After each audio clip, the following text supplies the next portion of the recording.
Welcome to Fix Your Apps. Today, I'll show you how to delete photos from iPhone storage, but not iCloud, so you can free up space without losing your memories. Now, let's get started. First, open the Settings app on your iPhone. This is where you manage your device's important options. Next, tap on your Apple ID section at the top, where your name appears.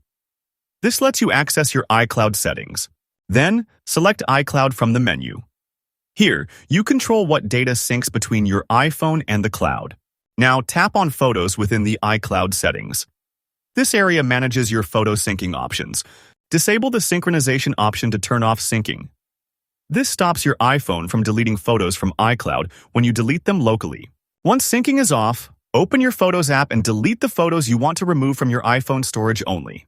After that, open Safari or any web browser and go to iCloud.com. This lets you check your photos stored online. Sign in with your Apple ID and authenticate if needed. This verifies your identity and gives you access to your iCloud data. Finally, navigate to the Photos section on the iCloud website to make sure your photos are still safely stored in iCloud. Thanks for watching, and don't forget to subscribe to Fix Your Apps for more helpful tips.